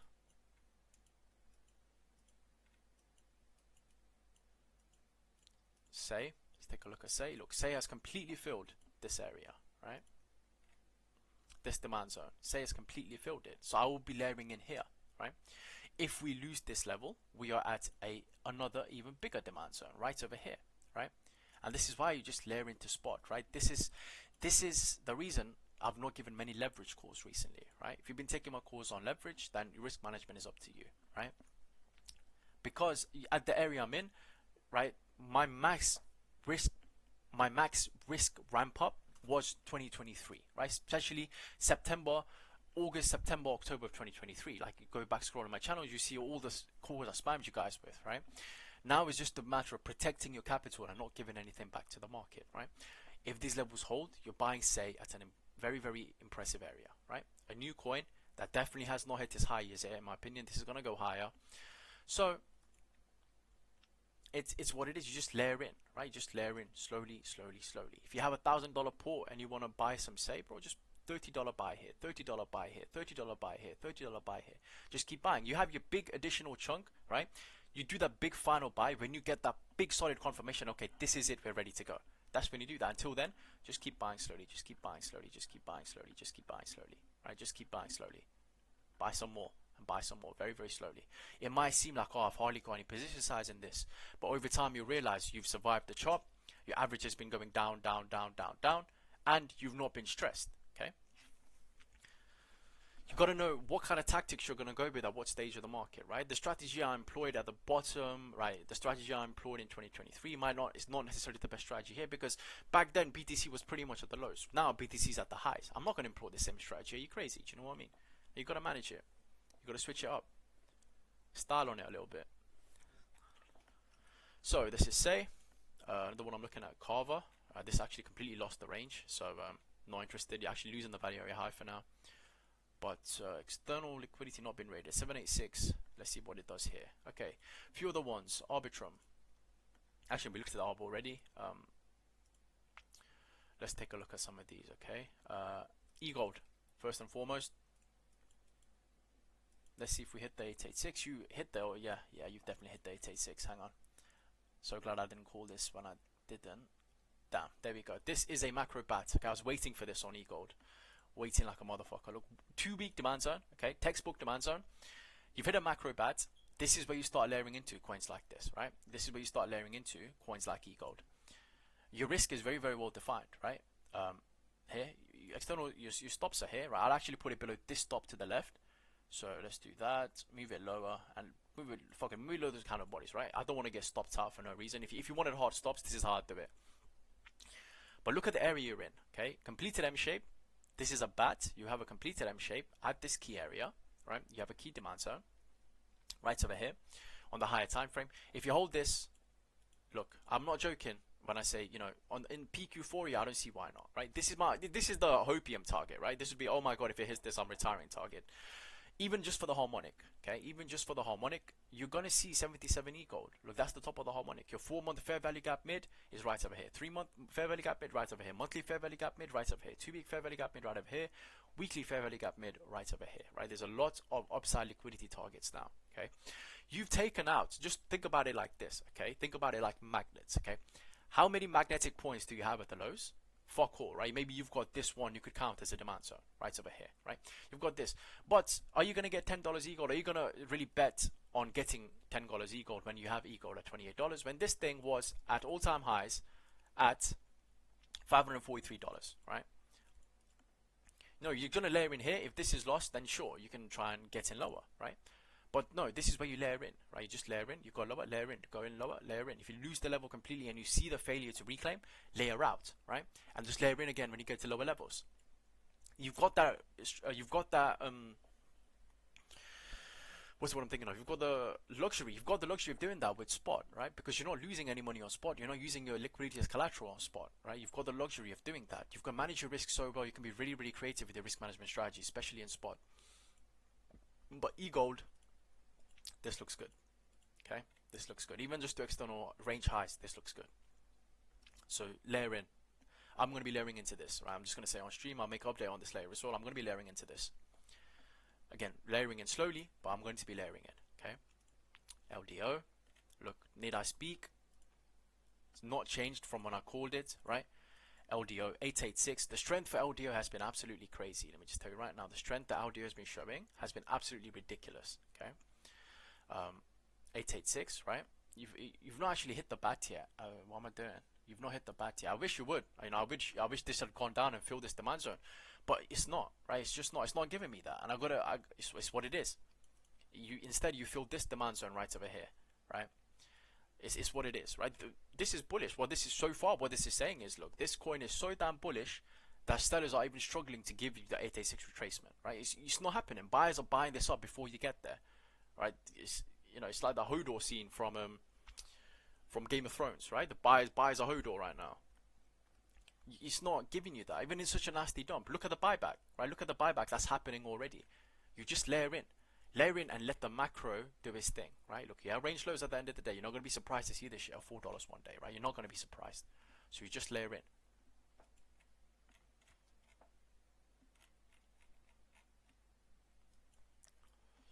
Go LDO, Aptos, another one. Okay, there we go. 6-month buyer control. We are at. If you go to the 6 months, right, and let me turn the fibs off for this. There we go. If you take a look at where we are, actually, let me turn everything off for this. Fixed range volume profile and the cipher pattern. The reason I've got this area marked down is because in the last 6-month candle, right, this is the area where buyers took control, right? The buyers took control here in the last 6-month candle. So therefore, this is the area where we're expecting demand to come in, right? Expecting demand to come in here. You have a 2-week demand zone at the lows as well, right? So if you go, you can see that impulse, consolidation, impulse back up, right? So you have an area where buyers took control, and on top of that, you also have a liquidity pocket at the lower half of that box. Very, very key area here on Aptos, right? This is also a historic demand zone, right over here, right at the lows, and you've already tagged that, right? So this becomes now just a huge buying area for Aptos. I'm just going to be layering. Look, for me, Aptos is going to be one of those coins that probably goes and breaks his all-time high or gets very close to it, okay? So for me, buying spot here is just a no-brainer, right? Just going to have this layer in and just get my size up, get my size up, get my size up. Anyone who's trying to short here, right? Because again, at the end of the day, what is this? That's the area where sellers have been in control, and this is a lower high. Therefore, external liquidity, this will get stopped. And above this, what do you have? The answer is nothing. After this, you have all-time highs, okay? $29.50. It's very, very clear to see, right? Aptos, high conviction play for me. I will be buying this, right? I don't care if I'm in the red. I don't care if I'm in the green. Until we get the big impulses up, I will be layering in, layering in, layering in. Aptos looks good. Yeah, let's see if there's any other ones I wanted to call. Right, this one I gave in my Twitter. PAL, I gave this on my Twitter. FTM we've looked at, right? ATH, what the hell is this? Aether, that's the one. Aether. Ventures cooked on this, Caleb, bro. This was a cook.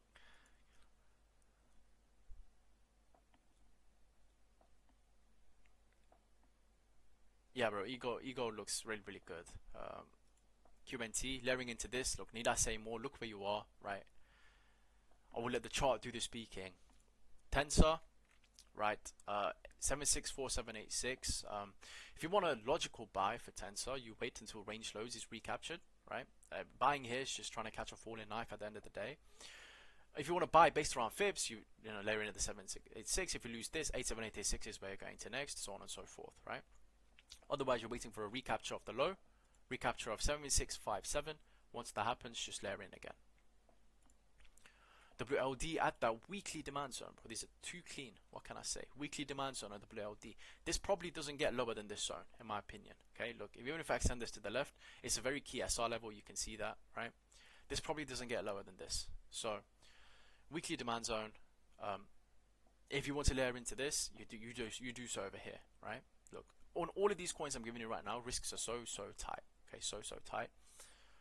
So just layer in, and you don't have to take all of these. Just take a couple, right? If you have, you know, I'm not trying to size same, but if you have, let's say, a port that's $10,000 or less, you don't want to be in 10 different calls, right? Pick 2, 3 you like, go in that, right? Even if you just want to go in just one, go in one with conviction, right? That you think will do well.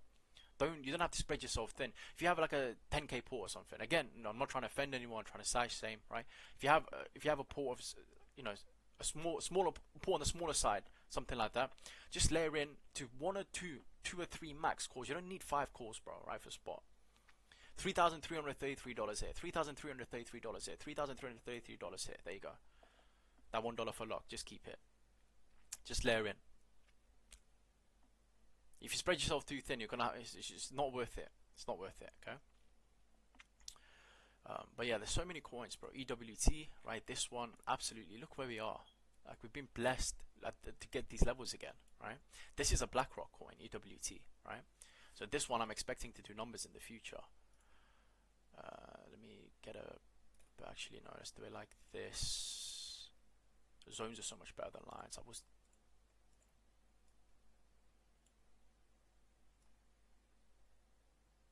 Here, right? EWT. Lows, just layer in at this area. If you lose the low, just cut it, right? Just cut it if you lose the low. You're risking fuck all, right? You're risking fuck all in these areas. I've updated the ones that have it stop loss or break even. See, H bar I've not called yet. It's losing this area. Going towards range lows though, which is good, right? So H bar is one of those ones that was showing strength. So I'll keep an eye on this. I'm not entering this yet. Look to Ape. Start XTZ XZRX Filecoin. Let's take a look. How much lower have we gone? This probably hit stops a break even actually, didn't it?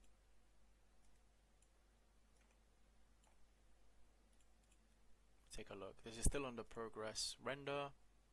Oh, there we go. Render. Render back at range lows. Right over here. So this PO3 just this idea got invalidated as soon as we lost that low, right? So we front ran this, we hit the 11413, right? And then this shark over here, think of this as a type 2 basically, right? If you were to think of this as one big type 2, actually no, way past the type 2. There's your type 1, is your type 2 reaction. Type 2 reaction didn't give you the ATC target, you front ran it. Therefore, if you want to enter this, right? If you want to enter this, it's our logical areas to do so again. We'd just be re-upping the same play we got when I call this back down here, right? It's going to be the same re-up.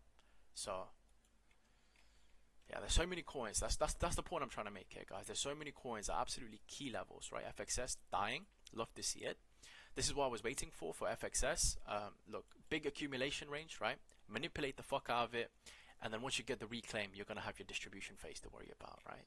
That's when you go up. So not yet, but soon, in my opinion. So we'll see. But yeah, so these are these are some of the coins, guys. Update on some new ones, right? With given plays. Stocks again, don't sleep on these, right? These look at the strength they're displaying even when everything else is dropping, right? These all look good. All of these I gave. So let me quickly check the chat again. Weatherman fee. Type 2. Invent the type 3. Yeah, but I might have to. I'll look at PopCat for you, bro. I don't know what COQ is. I'll look at PopCat for you, actually. Let's look at PopCat. Have I got? No, wait. Let me go to master list first. One sec.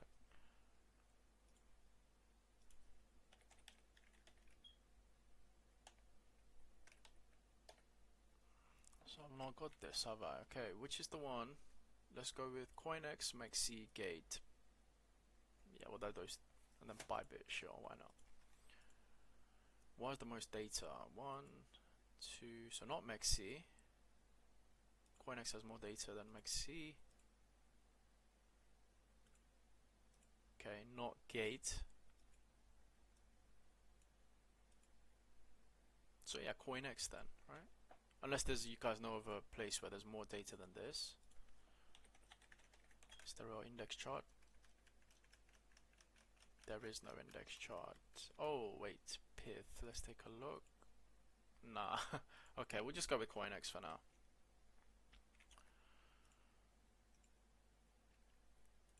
Bird Eye. Okay.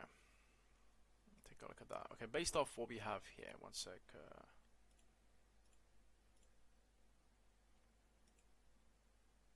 Based off the CoinEx chart, you're losing the golden pocket. 702, 707 is at 2196, if I'm reading that right. 2186, sorry, to 2150. This would be your liquidity rate of the golden pocket if it were to happen, right? Let's take a look at a couple of the things. So your initial move up, your first wave structure was to here. You got the deep extension and shot up. So if we do the same thing here, hang on, if we do this and then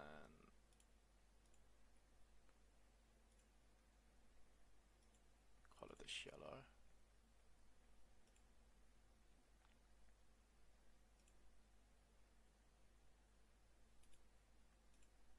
I'm looking at negative fibs in this case.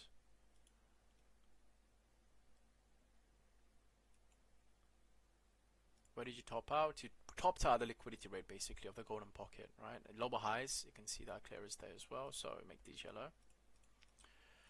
There we go. So you topped out pretty much at the liquidity rate of the golden pocket. Your lower highs were at the 298272. Couldn't quite make it to the golden pocket. And now you're coming down towards the 0.5, which again has confluence with the 702, 707 of the macro retracement, right over here. So this is the area I'd be eyeing for if you did get it, bro. Between 0.2186 and 0.2130. You want to see how this reacts over here, basically. Also, given the fact that this is an area where buyers were active before, there's just too many wicks, right? This is a shit coin, so there's too many wicks. Let's take a look at the lower time frame, or rather, actually, wait for me to look at this on spot as well. One sec. On a master list, sorry. On log, Bobcats. Okay, well, this is horrendous, isn't it? Okay, so I'll probably get much better data looking at this on Bird Eye. I'll do that later. I'll put it on my channel. 0 to 1, so you're going for the 1 to 2 extension. Okay, so the counterbody closes were literally at the 786, that much is very clear. You're bouncing at the 414, there we go, that's more like it. So, what you are saying is, you are at a, for example, a daily fair value gap here to begin with, to be honest. You have a golden pocket coming up below you between 21 and 187, right? And the liquidity rate is at 214. So basically around the 0.21 area, I think that's where you probably start to see a bottom for Bobcat, bro. Linear agrees with this, right? If you get the deeper pullback, it's what it is. But it's much harder to tell with these anyway. I mean, this is a big demand zone right over here. No other way to put it. But whether you get Bobcat at 16 cents again, that's to be seen, right? 16 cents would put us somewhere down here. It's doable, to be honest. It's doable. Hit a 786 on the macro. So basically, what I'd be saying is, if you wanted to set limits, I'd set it between 1677 and 0.0887. That's the area within which I'd set limits. If you wanted to take a more active trade, I'd do it around this zone here, between 2186 and 2150. If you see, if you see bounces off this, and you see wicks forming underneath with counterbody closes above, just take a shot, put your stop loss below the wicks, because there's a chance if you lose that, then you hit this deeper level, right? But just in case you don't go this deep, you don't want to be completely sidelined either, in case this is something you wanted in your port. So that's how I'll be doing this for Bobcat.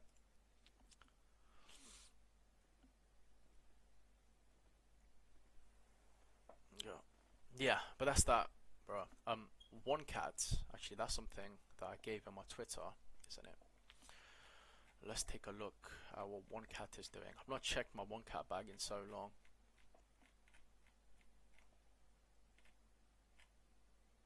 It's gonna be on the BTC and ETH. One cat. Here we go. Oh dear, this is way past stop loss. Yeah, this is way past stop loss.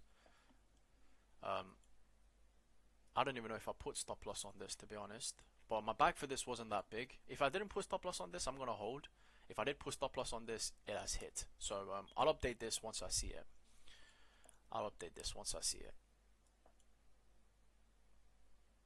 Now, did I put stop loss to break even on this?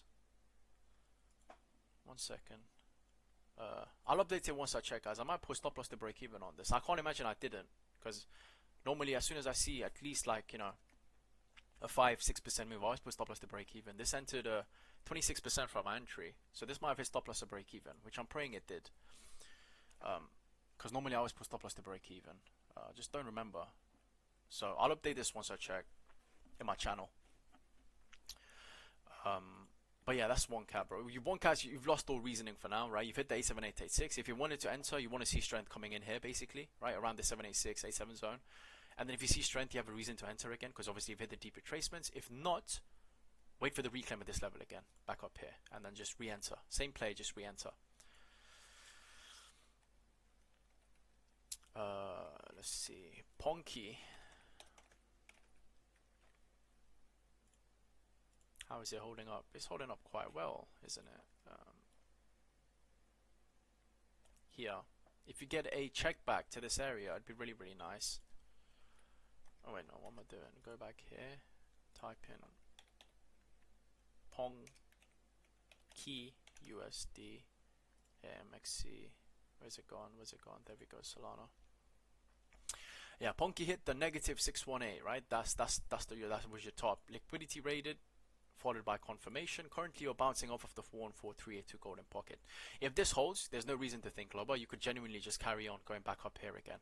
This is a really, really strong coin. We can see that clear as day. This is a super, super strong coin. I wouldn't sit there praying for massive, massive retracements, because you might never get it, right? You might get a pullback here, sure, but you might just bounce from here and go up again, in case, you know, we get a 180 flip on sentiment overnight and Bitcoin just absolutely rallies 10% or something like that, right? So, Ponky is hit key fib level, rejection, support at the golden pocket, nice reaction off it for now, right? Another way to look at this is, if you don't want to enter yet, enter when you get above this area, 36563, because this is the area where your lowest candle body closes, right? So if you can get above 0.36563, you have an area to enter again, right? You'll be riding it to range tops, right here, distributive highs, right? Again, same thesis as before, there's going to be stops above here, and then you ride it up again, carry the trend on. You either reclaim this, right, or you wait for deeper levels. If you didn't already catch the reaction from the 382, right, if you didn't already catch this, either wait for the flip of 36563, that's where your candle body closes, or wait for a slightly deeper pullback. For example, this area right over here looks absolutely ripe, right? This here, this zone here. Wait for a deeper zone like that to get hit. Wait for the trend to be hit and then go up. This is kind of in the middle of nowhere right now. Right, it's in the middle of nowhere, which is why the only thing you have is fib confluence, and I love fibs. They're the best thing in the planet, right? But if there were more confluence, I'd be a bit.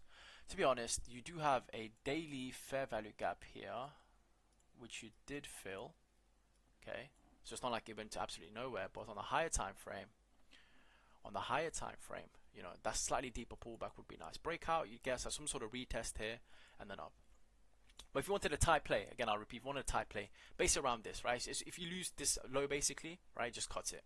And then your main entry is going to be somewhere down here. This is going to be like your feeler position, basically, that you add on to. So that's Ponky. Moo. This is another one. That's bullish. Holding the lows. If you get a. I don't even know if these are going to go lower. I wouldn't be surprised if these don't even go much lower and they just carry on going back up, honestly. Look how they look so bullish, these memes, man. Crazy market. Right, guys, anyway, it's been basically 2 hours since I started, so I am going to call this stream here. Thank you very much, guys, for joining. For all of you here, thank you very much. I appreciate your time and your support. If anyone is interested in, you know, learning the way I trade, so on and so forth, you know, interested in any one-on-ones or anything like that, just reach out to me via DMs. You know, we can get it sorted. If not, you know, I'll see you in next week's stream.